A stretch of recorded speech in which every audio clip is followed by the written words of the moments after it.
Good evening, ladies and gentlemen. How are we getting on? Welcome to a brand new Fallout 76 video. So, Nuka World On Tour has arrived on the public test server.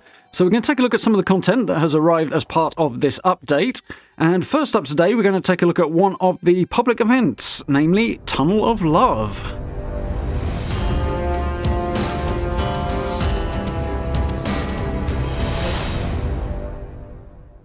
Okay, so quick disclaimer before we dive in any further. Of course, this stuff is on the public test server. It is unreleased content. Everything is subject to change. If you want to avoid seeing any of this stuff before it releases on the live servers, this would be your opportunity to duck out, so there's your spoiler warning. So, with that out of the way, let's jump in.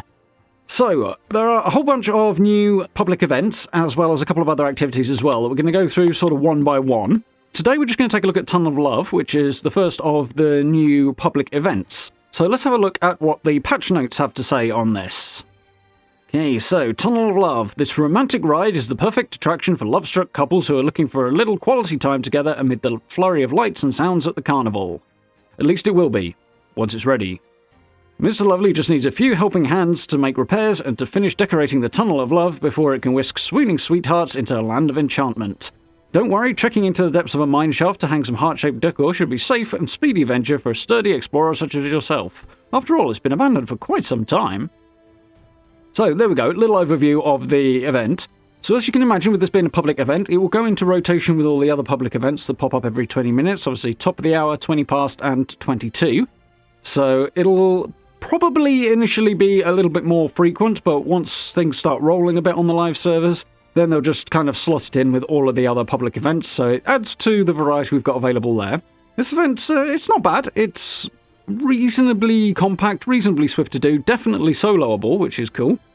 So the first thing we have to do, once the tunnel opens, is head down the tracks and find some lights. So these are little heart-shaped lights that we have to hang up. There's about half a dozen or so of them. It looks awfully like something out of Legend of Zelda to my eye, but they are quite cool. So grab these things off the floor, hang them up on the stands that are spaced around throughout the tunnels, and once you've got the appropriate number hung up, the next part of the event will start.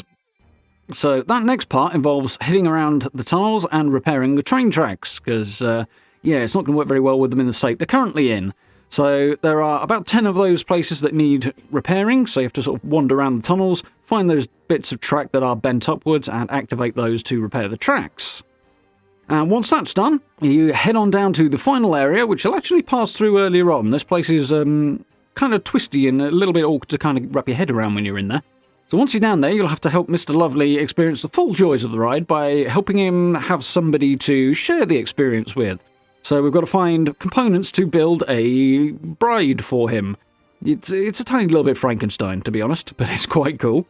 So you get all the parts that spread around this sort of large cave area, and then take them over to the wedding location, which is at one end of the cave, put them up on the stand on the sort of stage there, and emote and eat and drink and enjoy the wedding. So that's basically the event. You'll also be attacked throughout the thing by mole miners, and there is a legendary Deathclaw down there as well, so plenty to do. It's not a particularly long event, but it's reasonably decent. As you can probably imagine, with it being on the PTS at the stage and unreleased and unfinished, there are a couple of issues, though. So the big one that springs to mind for me may or may not be an issue once it goes on to the live servers. We'll have to see. And this sort of carries over with the other events as well and has a similar problem. And that is that if you get too many people doing it, especially when they know what they're doing, it makes it very, very hard for everybody to feel like they're chipping into the event. The number of heart-shaped lights to hang up, the number of tracks to repair, it's not that high. And there's only 3 components to finding Mr. Lovely's bride-to-be. So all of that stuff gets done really, really quickly, and it means that only a few people can really contribute to that stuff. So I think there's a bit of a balance issue there. Once it goes onto the live servers, obviously you'll find people are a bit more spread out. You'll have perhaps fewer people doing the event at any given time, and they'll be a bit less experienced with it and stuff. Because obviously with the PTS, it brings out primarily the most committed players, so that means they tend to be more efficient at things, which is not ideal really in terms of experiencing the new content. So the other one issue with this that springs to mind for me is during the wedding section at the end, you have to fight off, amongst other things, a load of mole miners. The spawn points on those could do with a little bit of work. Currently they're sort of down the tunnels and up on the upper level at the top of a scaffolding. that kind of makes it awkward to fight them off and sort of get involved, because the ones at the top of the scaffolding just don't come down, well, at least not very quickly, and you'll find they get killed off by people who can actually see them and shoot with. Fixers are a big one for that one. And the few that are down on the lower level, there's not really enough if there's a good number of people doing the event to hold them off.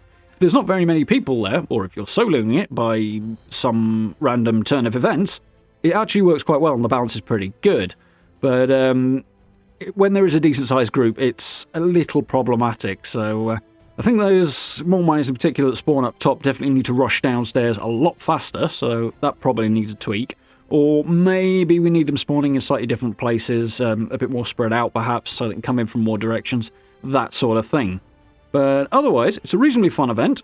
At the end of the event, obviously you get kind of the usual set of rewards, consumables, bit of scrap, that sort of stuff. Legendary core, always got to remember which one it is. You get those as well, and there are a number of new plans as are available for all of these new events, and we've also got a whole bunch of new unique legendaries as well, and that's quite cool too. So it's a mixed bag as to how effective those are going to be. I've got a bow, I've got a hammer, and I've got an SMG, a Tommy gun basically, in terms of the drops so far, and yeah, they're not spectacular. They're kind of cool. They have unique skins on them, and they look great. That's definitely a cool thing. But in terms of their efficacy, particularly endgame-wise, I'm not convinced. Although one very cool factor that does kind of turn that on its head a little bit is that you can take these over to a weapons workbench and you can re-roll the legendaries on them. The other cool thing about this as well is they're basically like 4-star weapons. Don't get too excited about that yet, but much like with, say, the Fixer that has fixed, funnily enough, legendary effects, and then you can re-roll the other ones. The same sort of thing works with these as well, so they have a set legendary effect, and then you can re-roll the rest of them. So there'll always be a consistent theme, but you can actually make them considerably more effective if the particular drop you've got isn't that great.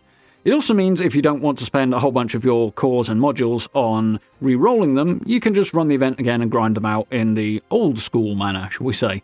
So that's an option as well. It means that, unlike with, say, Eviction Notice, where once you've got one of the legendaries, you've got it, that's it, these are perhaps a little bit more worthwhile, and it's not quite so bad if you happen to get duplicates, really. So, yeah, that's kind of cool, but again, I think I'd probably just take them over to a workbench and re-roll them there if I wanted to actually use one. Although, so far, I haven't seen any that kind of suit my style. So, well, we'll keep playing and we'll see what comes up.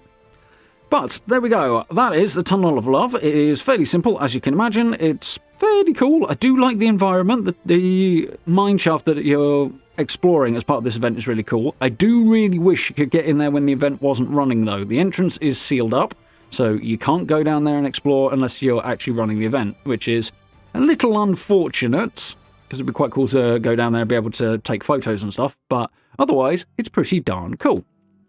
So, there we go. Hope you folks did find this useful and informative and you enjoyed it. If you did, I very much appreciate subs, likes, notification bell, and all that good stuff, and then you can keep up with everything I'm doing. If you'd like to support the channel a little more directly, do check out channel memberships as well, and some of the other buttons down below as well. Those are really, really helpful, massively, massively appreciated as well, so huge thanks to everyone who's done that. Do join us for live streams too. We are, of course, playing Fallout 76, and we are working through Tiny Tina's Wonderlands at the moment. We've got some other cool stuff lined up for the rest of the year as well, so I do hope you will join us for those. And if you happen to miss out, then we got some really cool Starfield news yesterday as well, so do check out the video on that if you want to see the latest and greatest about that upcoming title as well. So, on that note, thank you very much for watching, and I look forward to speaking to you all very, very soon.